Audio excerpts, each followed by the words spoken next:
Open the door. I just wanted to come to a country where I feel safe, where I would not be recognized for what has happened to me. Aminata Contebije never thought she would have this life in Australia. Being with her family feels unreal after the brutality she endured during Sierra Leone's civil war. Put your foot, it's okay. Seeing people's hands being chopped, that was very, very common. At 18, Aminata was abducted from her home in Freetown and kept as a sex slave by Sierra Leone's brutal rebel forces. When she was released, the UNHCR fast-tracked the young refugee to Australia. For 5 years, I didn't really talk to people. I would just go and I would just leave quickly and disappear. And I would come home and I would stay in my bedroom. So hold the arm. Nobody wants to live like that. And that was them still holding me in prison. So even though I was in Australia, I was still kidnapped by them. She enrolled in a suburban Sydney high school and kept her past hidden for years. Sometimes I don't feel like I survived what I survived. I think everything in my life since after the war has always been like, it feels like a dream, like I'm dreaming sometimes. Are you doing your legs? Yeah. But when Serafina came, when she was little, I would touch her to feel if it's real. Aminata's pregnancy was a blessing, but her daughter's birth was traumatic. Doctors are saying, push, push, push, nothing is happening. It was really, really bad. We had over 7 doctors in the room. The doctors later told Aminata they didn't expect her daughter to survive. When I came back home with Serafina, I realized that 110% if I was in Sierra Leone, myself and Serafina would not have survived. That is a guarantee. I would have been one of those women that would have passed away with their daughter. Thank you, God, for this lovely day and this lovely story, and amen. Aminata was horrified to learn that women in Sierra Leone are almost 300 times more likely to die in childbirth than Australian women. This was a turning point. Her husband, Antoine, says that until then, Aminata had been reluctant to go back. I remember one day I was telling her, oh, I can't wait to go to Sierra Leone and visit where you grew up.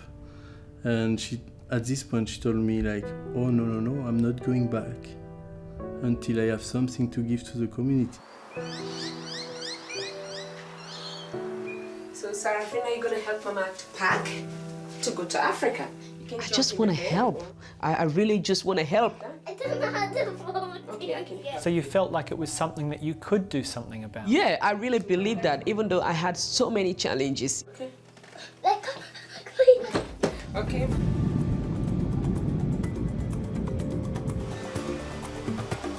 Aminata wants to find out why Sierra Leone is the most dangerous country in the world for a woman to have a baby, and what she can do to help.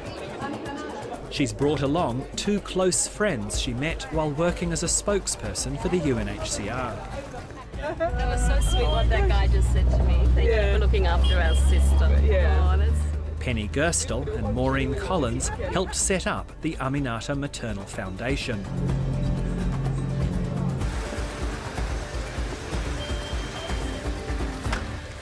They're being hosted by the Aberdeen Women's Centre, which is one of the only safe places for women to give birth in the whole country.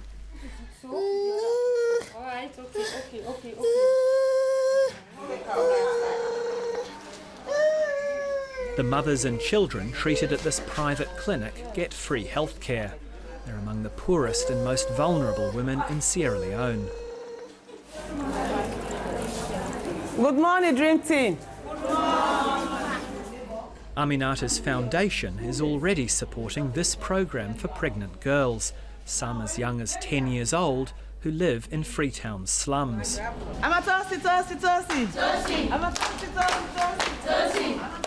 They're often malnourished, and their pelvic bones are sometimes too small to give birth. Many are victims of neglect and abuse. Papa don't die. Papa been 6 years of age, 9 died. Aisha dropped out of school at 10 to support her family by selling drinks and was raped by one of her customers. One day, the man told Aisha when he bought the drinks to take her to his room. Immediately, Aisha took the drinks to the room. The man tampered with her. So how old is Aisha? Aisha is 14. Aisha is 14 years old.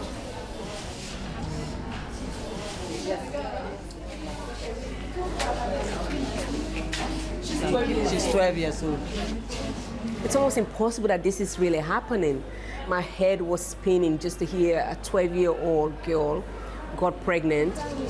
You've been through something even more traumatic while you were still a teenager. I know. I think even though like things that have happened to me, being raped during the war, and especially for my first time, a few men, I feel like that was a war that I didn't have control over. But this is not a war. That's the difference for me. Unlike these girls, Aminata had a privileged upbringing until Sierra Leone's savage civil war arrived on her doorstep. Yeah, this one. Yeah. Looks different? Looks so different. This is where my father used to live. So this used to be his bedroom.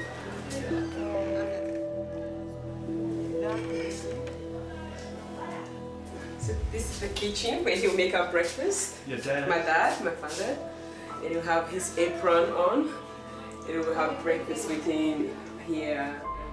Aminata enjoyed an idyllic childhood here, but it came to a sudden end on the 6th of January 1999. When the rebels came to the city, Freetown, we used to watch from the windows.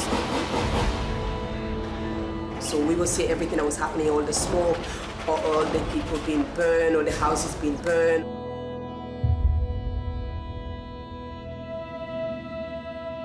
I remember one of the rebels outside, "Who is in this house?" And then they said, "If nobody comes out, we're gonna burn the house."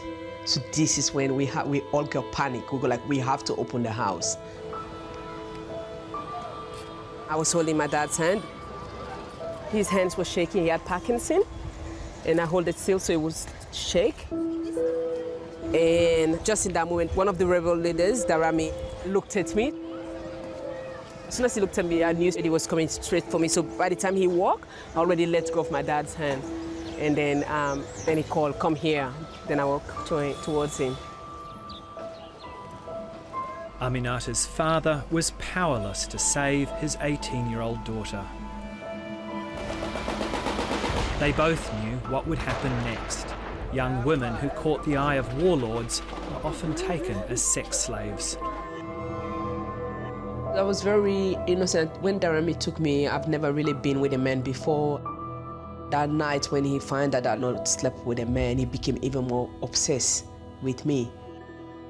I remember just now waking up and just bleeding, but my recollection that he has called some of his friends to rape me at the same time. So yeah, so that is my first experience.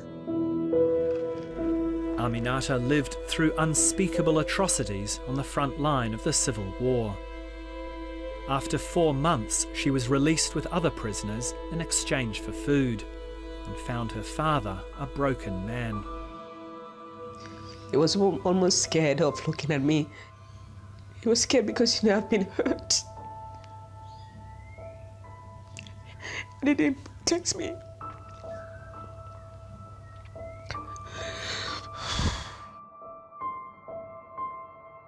Aminata's dad died in 2003 and was buried in Freetown.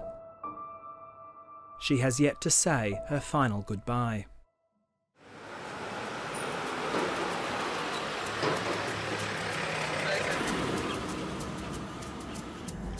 With encouragement from friends like Penny and Maureen, she started speaking about her ordeal in public, using her profile and newfound strength to help other women. I survived. My life is a miracle every single day. I was living around bombs. So if I've come through that, you can't really tell me I can't be something.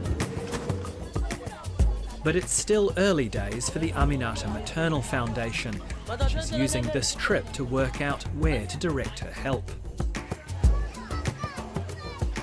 Today, she's exploring one of Sierra Leone's most notorious slums with a nurse from the Aberdeen Women's Centre. Krube is one of the most dangerous community to have a baby. And for human beings to live together with animals is very, very dangerous. They are prone to disease like cholera, scabies, malaria. The average life expectancy for a woman in Krube is 36 years. For a man, it's 32. Almost months you belly. 6 months. You sabi Aberdeen Women's Centre? Everywhere we go, we find more pregnant women. All of them get a slip of paper and the same advice. You go take this paper and go. Now the gates, yeah? Early morning. Which time? Wednesday. Many are malnourished and HIV positive. Wednesday. Today Friday. Wednesday. How do most of these girls survive here?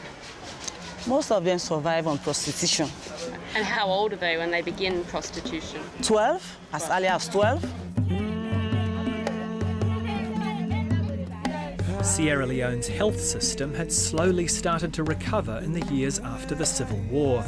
But then came the recent Ebola outbreak, which killed almost 7% of all health workers. And it was back to square one. I will sign me for go now then for take care of me. This go born, we go be saying in the couch. Okay.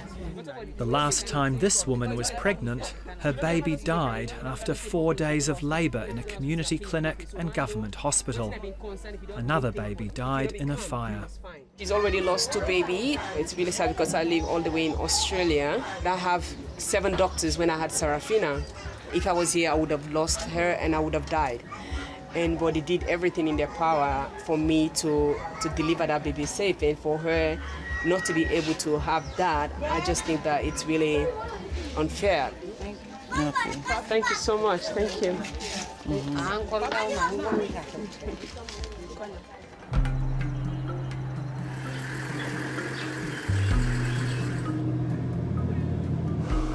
It's even more dangerous for women giving birth in the countryside, where there are no doctors or hospitals. This is where Aminata thinks her foundation can make the biggest difference, perhaps even opening up its own clinic. We've heard there's been a maternal death in one of the local villages. We know that many women die from sepsis or infection, many women die from obstructed labour, and another large number die from hemorrhaging. But without knowing the specifics of the deaths and how many are dying and where and etc., then it's hard for government to form policy. No, dear, Abu. Not him, dear. Second. Nobody knows more about what help is needed out here than Bernadette Fofana, one of the nurses from the Aberdeen Women's Centre. She leads us to the grave of a 16-year-old who died last week after giving birth. So where's the graveyard? Kadiatu Fofana now lies in her family's backyard.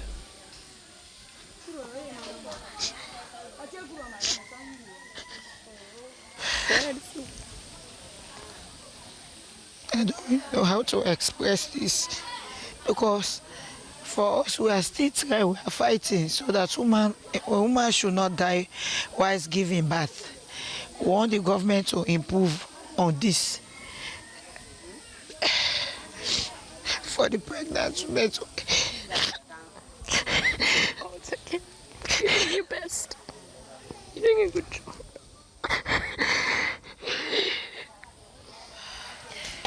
So sad. She's so a baby. She's such a baby. She's a baby. So young. Kadiatu's little brother wanted to show us these precious photos of his sister. Thank you very much. Thank you. We decide to visit the health centre where Kadiatu died. Money. Bernadette suspects she had anemia, but there's no way to screen blood here. There's not even a decent phone signal if you need to call for help. Water, Water, plain yes, water. then the other hand get the plain water. Plain water again. And This is the delivery room for women from 14 surrounding villages, almost 4,000 people. you're doing a lot. You should not be struggling. You should have a lot of equipment. Things are diabolical. It's the worst place in the world to give birth. You know, I guess that means that there's so much we can do. That gives us a lot of opportunities. Yes, whether we decide to tackle education, whether we decide to tackle provision of equipment or train doctors, train midwives and nurses, it's an open book.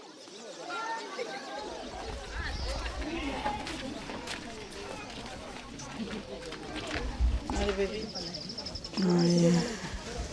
So this is the baby whose mother has died. Yes. Kadiatu's baby daughter has a big fight ahead to survive. 1 in 5 children in Sierra Leone die before they're 5 years old. So what did the baby they eat so now? What's on the again? Gripe water with glucose. Now more they take. Eat again, you Bobby? Oh. So that's what the baby's gonna eat all the time. Just glucose. Glucose. And gripe water. Gripe water. And it's tragic. There's no access to baby food, to baby formula, and this baby, no one's going to take it on to breastfeed it, so it'll get sugar and water. Thank you. Penny arranges to provide the family with milk formula for the next 6 months.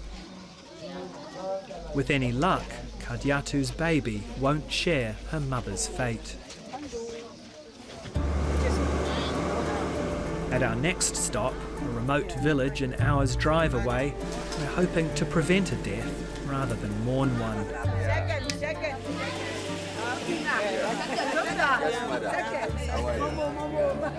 There's a pregnant teenager here who needs urgent medical care, but her family seems resistant. Zainab, how the body? You sure? So this baby has weight rangaise, eh? We think Zainab's about 16. No one here keeps track of birthdays, and she's 43 weeks pregnant. Women are considered to be in danger after 42 weeks of pregnancy. I was 39 weeks pregnant, and I almost lost my baby, and that was in Australia. So I'm sitting here with somebody who is 43 weeks, and no doctors around. I can't even imagine what is going to happen if she went into labor tonight or now even. There's a 1 in 17 chance of dying while giving birth in Sierra Leone. And women tend to have 5 to 6 babies, so we've got to say that Zainab's in a pretty high-risk category, don't we? Of course. Zainab, if we say the hospital we they care you go there for like you go born your baby safely, you born, you come back, you go gladly for like go. Zainab's silent because it's not her decision to make. It's up to her parents.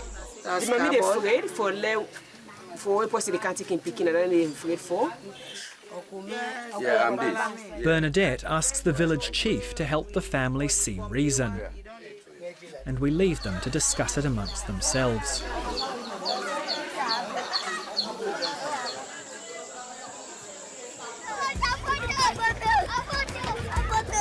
The next day, we take Zainab to her mum's village so we can ask her in person.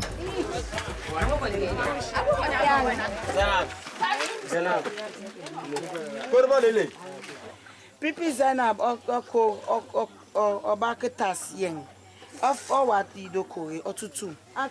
Zainab's mother isn't here, so her aunt explains their concerns. The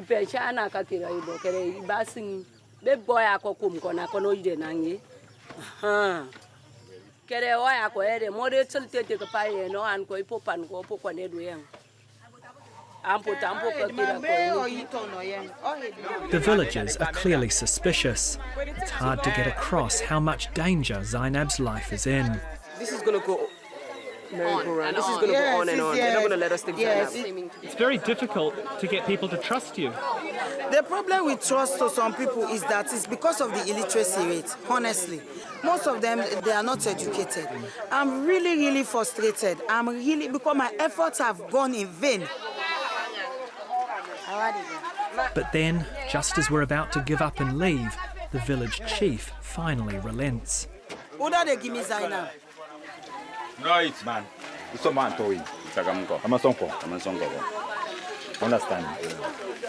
It's a last-minute change of heart that may well have saved the lives of Zainab and her baby.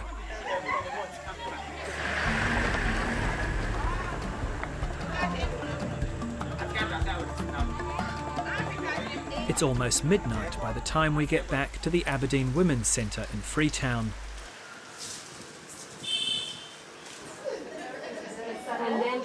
The next day, an ultrasound confirms our fears. If you did not go and rescue her, then this baby, she will have lost this baby. The doctor recommends an immediate caesarean.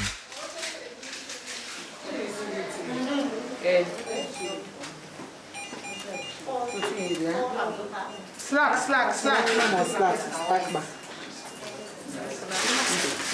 Actually terrible.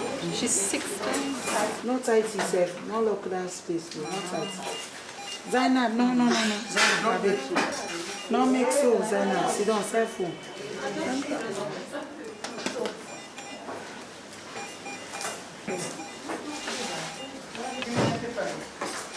Nice to skin.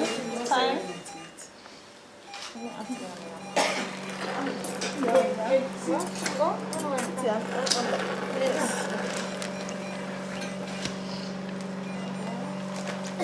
Time of bath.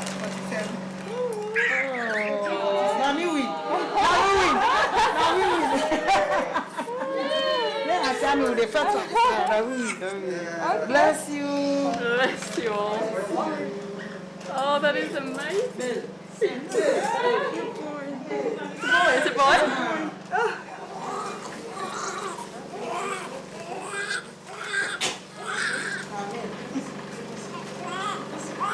Zainab. Now who's baby this? Anna, boy picky. You see, don't watch your face there. You glad in? Boy kiss her now.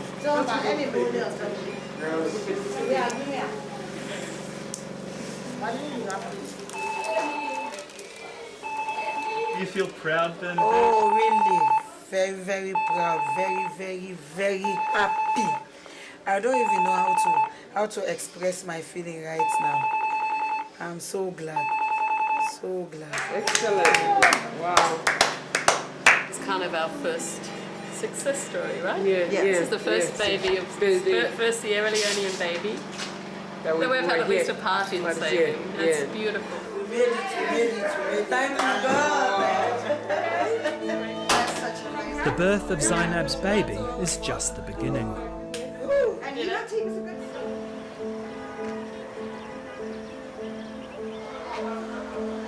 Aminata's trip is almost over, but before she leaves, she wants to visit her father's grave for the first time.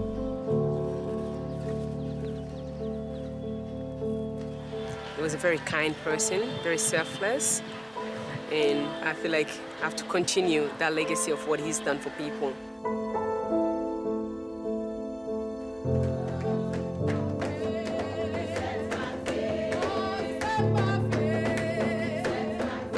They're so happy that one of their own is here to do something. I can feel the love so much.